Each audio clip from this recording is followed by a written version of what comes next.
धन धन सतगुरु तेरा ही आसरा। किते उपकार जेड़े कीवे मैं पुलावा, गुण तेरे साहिबा दिन रात पिया गावा। संत सतगुरु कभी जाहिरा करामात नहीं दिखाते, वे मालिक के हुक्म में रहते हैं। करामात कहर का नाम है, इसलिए संत महात्मा करामातों में विश्वास नहीं रखते। सत्संगी प्रेमी अथवा अभ्यासी जीव को मालिक के प्रेम, सेवा, नाम, सुमरन से जो आनंद आता है, उन्हें मालिक की जो थ्याई खुशी प्राप्त होती है तथा जो नाम शक्ति का अभ्यास होता है, उसे करामात का नाम नहीं दिया जा सकता। वह तो सतगुरु की अपने प्रेमी भगत पर रहमत है, जिससे सत्संगी प्रेमी का अपने सतगुरु में विश्वास दृढ़ होता है और ईश्वर की भक्ति में उसकी रुचि बढ़ती है। संत जन आदि से ही अपने शिष्यों को मालिक के अनोखे खेल तथा अलौकिक नज़ारे दिखाकर उन्हें विश्वास दिलाते रहते हैं। जैसे परम संत कबीर जी को लताड़ने के लिए छोड़ा गया मदमस्त हाथी उनके पास पहुंचते ही एकदम रुक गया तथा अपना सिर कबीर जी के पवित्र चरणों में रखकर नमस्कार किया। मीराबाई मालिक की अन्यन भगत थी। उसे मारने के लिए राणा ने एक सुंदर पटारी में एक बहुत जहरीला सांप यह कहकर भिजवाया कि इसमें उसके लिए 9 लखा हार है। ईश्वर के प्रेम ने उस जहरीले नाग को सचमुच ही 9 लखा हार में बदल दिया। मीरा के प्रेम तथा विश्वास के कारण ही जहर भी अमृत बन गया था। कुल मालिक परमात्मा ने स्वयं भगत नामदेव की नई छपरी बनाकर तथा कबीर जी का यज्ञ संपूर्ण करके लोगों को आश्चर्यचकित कर दिया। मालिक अपने भक्तों की समय लाज रखता है। भगत नामदेव की छपरी में आग झुलसकर राख हो गई थी, परंतु वह अपने प्यारे मालिक प्रभु के ध्यान में मगन बैठा रहा। स्वयं भगवान को नामदेव की छपरी बनानी पड़ी। सुबह होने पर जब लोगों ने पहले से ही खूबसूरत छपरी बनी देखी तो वे हैरान होकर पूछने लगी कि रातों रात ही नामदेव जी ने इतनी सुंदरी छपरी किस कारीगर से बनवाई है। इसी प्रकार मालिक ने कबीर जी की भी लाज रखी। कबीर जी की दिन प्रतिदिन बढ़ रही उपमा को देखकर निंदक लोगों ने, जो लोग ईर्ष्या करते थे, बदनामी करने के लिए सारे इलाके में चिट्ठियां डाल दी कि फलां दिन कबीर के घर भंडारे में पहुंचना है। कबीर जी को जब असल बात का पता चला तो वह कहीं बाहर ही छुपकर मालिक का भजन करने लगे कि अब मालिक ही उसकी लाज रखेगा। परम पिता परमात्मा ने कबीर जी के वेश में सभी लोगों को खूब बढ़िया भोजन कराया तथा साथ में दक्षिणा भी दी। इस प्रकार सच्चे पातशाह खुद परमात्मा ने अपने भगत कबीर जी का मान बढ़ाया तथा निंदकों को लज्जित किया। पृथ्वी कभी संतों से खाली नहीं रहती। संत न आते जगत में तो जल मरता संसार। 9 खंड पृथ्वी, आकाश, पाताल, सारी त्रिलोकी तथा खंड ब्रह्मांड आदि कुल मालिक के सहारे कायम है और वह सौम्य पूर्ण संत महात्माओं के रूप में यहाँ आता है। यदि कुल मालिक की शक्ति एक पल के लिए भी यहाँ न रहे तो उसी एक पल में प्रलय आ जाए।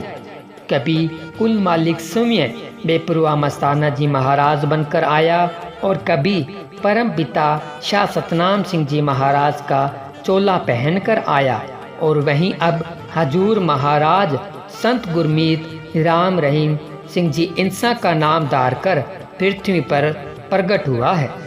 जदों पवसागर विच रुड़दे करदे हाहाकार जी, कर तरस जीवां ते आउंदे डुबदे करते पार जी। जदों देश उपदर बढ़दे जुग गर्दी वापरदी, उस समय संत हन आउंदे ऐना जीवां खातर जी। आके नाम दी जुगत दसदे जेड़ा करदा पार जी, कर तरस जीवां ते आउंदे डुबदे करदे पार जी। जब पृथ्वी पर जुल्म अत्याचार बढ़ जाते हैं, युग गर्दी फैल जाती है, जीव प्राणी हाल दुहाई मचाते हैं और मालिक से फरियाद करते हैं, तो कुल मालिक को अपने जीवों के उपकार के लिए समय संत जनों का चोला पहनकर आना पड़ता है। कभी वह परमात्मा पूज्य बेपरवाह मस्ताना जी महाराज का नाम धराकर आया, कभी उसने पूजनीय परम पिता शाह सतनाम जी का चोला पहनकर जलालाना में अवतार धारण किया, और वहीं समय अब पूज्य हजूर महाराज संत गुरमीत राम रहीम सिंह जी इंसा का नाम रखा कर आया है। सभी पूर्ण संत महात्माओं का इतिहास लगभग एक दूसरे से मिलता जुलता है। कुल मालिक और उनका संसार में प्रकट होना, रहन सहन, खान पान तथा काम करने का ढंग आदि सब एक जैसा ही होता है। जैसे परम पूजनीय हजूर महाराज जी अपने पूज्य माता जी के इकलौते पुत्र हैं, उसी प्रकार परम पिता शाह सतनाम जी भी अपने माता पिता जी के इकलौते पुत्र थे, और ठीक वैसे ही बेपरवाह मस्ताना जी महाराज भी अपने माता पिता जी के इकलौते पुत्र थे। कुल मालिक समय व उसकी ज्योति तो वही है, परंतु अलग अलग स्थिति, वातावरण, देश, काल तथा जीवों की पुकार के अनुसार उसे रंग रूप, नाम, धाम, काम आदि अलग अलग ही धारण करना पड़ता है। इसलिए बाहरी स्थिति के अनुसार तीनों आत्माओं, पवित्र महान आत्माओं, पवित्र बाडियों के नाम व धाम आदि अलग अलग लिखने पड़ते हैं।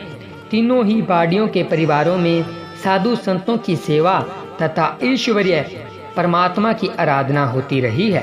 परम पूजनीय बेपरवाह मस्ताना जी महाराज के पूज्य माता पिताजी पुत्र उत्पादन के लिए व्याकुल थे, तो पूज्य परम पिताजी तथा हजूर महाराज जी के पूज्य माता पिता भी संतान प्राप्ति की प्रबल इच्छा रखते थे।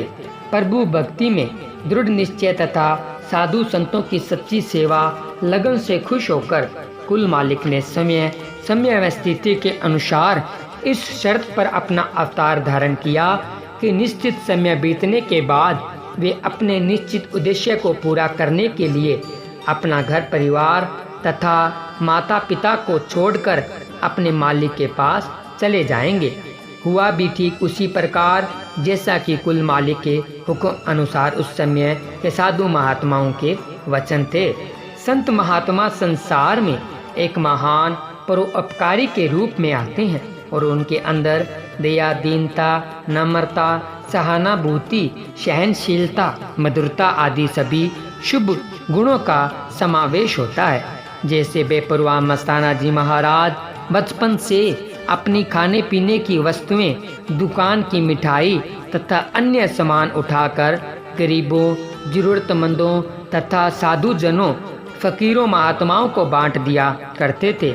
उसी प्रकार परम पिता शाह सतनाम सिंह जी महाराज तथा पूज्य हजूर सच्चे पातशाह जी के जीवन के कितने ही ऐसे प्रत्यक्ष प्रमाण पढ़ने सुनने को मिलते हैं, बल्कि पूजनीय हजूर सच्चे पातशाह जी तो उपरोक्त सभी गुणों के स्रोत तथा अपने उदाहरण समय आप ही हैं। पूज्य बेपरवाह मस्ताना जी युवा अवस्था में ही अपना घर परिवार तथा माता पिता को छोड़कर अपने सतगुरु पूज्य बाबा सावंत सिंह जी की हजूरी में पहुंच गए थे और शेष पूरे का पूरा जीवन अपने प्यारे सतगुरु जी के हुक्म में ही बिताया। उसी प्रकार पूज्य परम पिताजी भी करीब 40-41 वर्ष की आयु हो जाने पर अपने सतगुरु के हुक्म अनुसार अपना घर परिवार तथा सब कुछ छोड़कर बेपरवाह मस्ताना जी महाराज के पास आ गए थे।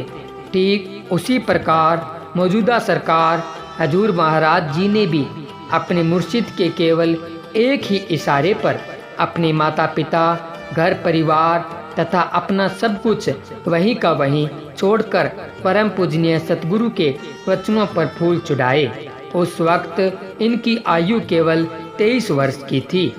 पूज्य परम पिताजी को पूज्य माताजी बेपरवाह मस्ताना जी से नामदान दिलाने के लिए एक बार अपने साथ लाए थे और इस संबंध में पूज्य बाबा जी महाराज से प्रार्थना की, बाबा जी आप सैकड़ों जीवों को नाम दान देकर उनके कर्मों का बोझ उठाते हो, हमारा तो यह एक ही लड़का है, इसे नाम दान बख्श दो। पूज्य माता जी की प्रार्थना सुनकर बेपरवाह मस्ताना जी ने फरमाया, भाई अभी इसका समय नहीं आया, अब इसे वापस घर ले जाओ, जब समय आएगा तो हम इसे बुलाकर नाम देंगे। जब समय आया बेपरवाह जी ने पूज्य परम पिताजी को बुलाकर अपने मुड्डे के पास बिठाकर नाम दान देते हुए समय वचन फरमाया, तुम्हें पास बिठाकर इसलिए नाम देते हैं कि तुम्हारे से कोई काम लेना है, तुम्हें जिंदा राम का लीडर बनाएंगे जो दुनिया में नाम जपाएगा। इसी प्रकार जब हजूर महाराज जी 5.5 वर्ष की आयु में यहाँ नाम दान प्राप्त करने आए तो अंतर्यामी दाता परम पिताजी ने इन्हें खुद आवाज लगाकर कहा, काका यहाँ आगे आ जा हमारे पास। अपनी कुर्सी के पास बिठाकर नाम दान दिया, जबकि हजूर महाराज जी सभी दूसरे जीवों के पीछे बैठे थे। परम पिताजी ने उसी समय ही सब कुछ पूछ लिया था। उस वक्त हजूर महाराज जी भी अपनी पूज्य माता जी के साथ ही आए थे। पूज्य माता जी ने उस समय परम पिताजी से प्रार्थना की, बाबा जी यह हमारी एक ही संतान है, इस पर मेहर रखना। इस पर दयालु दाता जी ने मुस्कुराते हुए फरमाया, भाई तुम्हारा लड़का बहुत ही हंसमुख है। उसी पल से ही परम पिताजी ने अपनी नज़र में इन्हें कर लिया था। संत महात्माओं के चेहरे का जलाल हर जीव प्राणी को अपनी तरफ खींच लेता है, जिससे सभी लोग बड़ी श्रद्धा से उनकी तरफ देखते हैं। पूज्य बेपरवाह श्याम मस्ताना जी के पूज्य माता जी बचपन में उनके चेहरे पर एक काले रंग का टीका लगा दिया करते थे कि कहीं उनके इकलौते पुत्र को किसी की नज़र न लग जाए। इसी प्रकार जब एक बार परम पिताजी बाल आयु में पालने में सो रहे थे तो एक साधु उनके चेहरे के जलाल को बड़ी श्रद्धा भाव से कितनी देर तक देखता रहा, और जब पूज्य माता जी ने उसे निरंतर देखते हुए देखा तो उसी वक्त काले रंग का टीका पूज्य परम पिताजी के माथे पर लगा दिया। यह देखकर उस साधु ने बड़ी नम्रता से कहा, माता जी हम नज़र नहीं लगाते, इसके चेहरे से ऐसे लगता है ये बड़े होकर महाप्रतापी बनेंगे। पूज्य हजूर महाराज जी के पूज्य माता जी ने भी इसलिए यह बात तब तक किसी को नहीं बताई थी कि कहीं किसी की नज़र न लग जाए कि पूज्य शहंशाह जी ने 3 पाव मक्खन उनके सामने खा लिया था। उस समय शहंशाह जी की आयु के केवल 3 वर्ष की ही थी।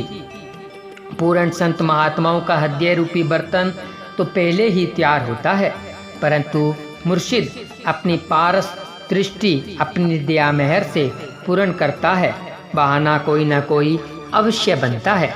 बेपरवाह मस्ताना जी ने 70,000 में से के अकेले ही नाच नाच कर अपने अथाह प्रेम के द्वारा सतगुरु पूज्य बाबा सामन सेन जी को खुश किया और उनके अनंत बख्शिशें प्राप्त की।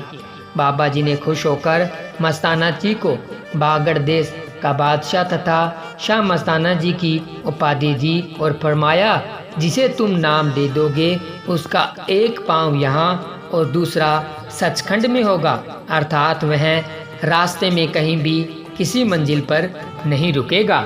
परम पूजनीय परम पिता शाह सतनाम सिंह जी ने अपने सतगुरु पूज्य बेपरवाह मस्ताना जी का हुक्म मानते हुए अपना घर बार गिराकर सारा सामान लाकर सतगुरु जी के पवित्र चरण कमलों में रख दिया। इस घोर कलयुग में परम पिताजी ने राम नाम को हासिल करने के लिए बहुत जबरदस्त त्याग किया और दुनिया के ताने महीने भी सहन किए।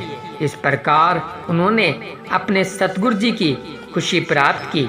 बेपरवाह जी ने पूज्य परम पिताजी को इस दरबार में बहुत ही खूबसूरत गोल तेरा वास प्रदान करते हुए फरमाया, आज से हमने इन्हें सरदार हरबंस सिंह से सतनाम सिंह जी बना दिया है। यह सतनाम वह ताकत है जिसके सहारे सब खंड ब्रह्मांड खड़े हैं। जिस सतनाम को दुनिया ढूंढती फिरती है, हमने उसी सतनाम को लाकर सबके सामने बैठा दिया है। जो जीव इन्हें अंदर से जाप करेगा उसका तो फायदा है ही है, और जो बाहर भी इनको प्रेम श्रद्धा विश्वास से जपेगा उसका भी फायदा है। जो भी जीव इनका नाम सतनाम कहकर याद करेगा तथा जो इनकी पीठ के भी दर्शन कर लेगा, वह कभी नरकों व 84 में नहीं जाएगा। बेपरवाजी ने अपनी तमाम शक्तियां पूज्य परम पिताजी की झोली में डालकर तथा अपना रूप देकर कुल मालिक बना दिया, अर्थात अपना ही रूप बना लिया। उसी प्रकार पूज्य हजूर पिता संत गुरमीत राम रहीम सिंह जी इंसा ने मालिक को पाने के लिए अपने पूजनीय सतगुरु परम पिता शाह सतनाम सिंह जी महाराज के एक ही इशारे पर केवल 23 वर्ष की छोटी सी आयु में ही अपने परम पूजनीय माता पिताजी, बाल परिवार तथा आध्यात्मिक अत्यधिक जमीन जायदाद को छोड़कर बहुत ही महान त्याग किया है, जो परमार्थ के अंदर अपने आप में एक जबरदस्त मिसाल है। सतगुरु स्वयं ही कुल मालिक होता है, इसलिए सतगुरु की खुशी कुल मालिक की खुशी है। हजूर महाराज जी के अपने सतगुरु जी की प्रति इस महान त्याग के बदले में परम पिताजी ने प्रसन्न होकर दोनों जहानों की सारी दौलत हजूर पिताजी की झोली में डालते हुए फरमाया, आज से हमने इन्हें अपना रूप बना लिया है। अब हम इनकी संत गुरमीत राम रहीम सिंह जी इंसा नौजवान बाडी में बैठकर खुद काम करेंगे। जो इनका हुक्म मानेगा, इनसे प्रेम करेगा, इन पर विश्वास करेगा और इनसे कोई भेदभाव नहीं करेगा, वह हमें प्यार करेगा। आज से ही इन्हें सर्व सामर्थ्य बना दिया है। दुनिया की कोई भी ताकत इनकी तरफ उंगली नहीं उठा सकेगी। इससे स्पष्ट हो जाता है कि बेशक बेपरवाह मस्ताना जी, पूज्य परम पिता शाह सतनाम सिंह जी तथा पूज्य हजूर महाराज जी, ये तीनों नाम अलग अलग है, परंतु आपसी समानता तीनों बॉडियों में एक जैसी ही है, क्योंकि मालिक तो एक ही है। इसलिए वह कुल मालिक स्वयं जिस नाम से भी चोला पहनकर आया, उसके गुण तो सबके अंदर एक समान ही होंगे। इसलिए नाम स्वरूप आदि को न तो देखते हुए प्रेमी जनों से प्रार्थना है कि वह वक्त के सतगुरु पर भरोसा व श्रद्धा रखते हुए इनसे प्रेम करें। वह इन्हीं के स्वरूप के अंदर ही अपने सतगुरु का नूरी स्वरूप देख सकते हैं। धन धन सतगुरु तेरा ही आसरा। प्यारे सतगुरु जी की प्यारी साध संगत जी, आप जी को हमने सुनाए रूहानी ऐतिहासिक अनमोल वचन। तो आप जी को ये रूहानी वीडियो कैसा लगा हमें कमेंट करके ज़रूर बताएं। हम हमारे YouTube चैनल के माध्यम से आप सभी के लिए इसी तरह के रूहानियत से भरे हुए रूहानी अनमोल वचन, रूहानी चमत्कार, रूहानी शब्द लेकर आकर दिखाते रहते हैं। आप सभी का फ़र्ज़ बनता है कि हम जो भी रूहानी वीडियो आप सभी के लिए लेकर आते हैं तो उसे शेयर ज़रूर करना चाहिए। और अगर आप हमारी रूहानी वीडियो पूरी देखते हैं तो साथ साथ सुमिरन ज़रूर करा करें, ताकि आपको डबल खुशियाँ मिल सकें। तो प्यारे सतगुरु जी की प्यारी साध संगत जी, अगर अभी तक आपने हमारे YouTube चैनल को सब्सक्राइब नहीं किया है तो हमारे YouTube चैनल को सब्सक्राइब ज़रूर करें, वीडियो को लाइक और शेयर ज़रूर करें। मिलते हैं एक और ऐसे ही रूहानियत से भरे हुए वीडियो के साथ। तब तक के लिए धन्यवाद। धन धन सतगुरु तेरा ही आसरा। धन धन सतगुरु तेरा ही आसरा।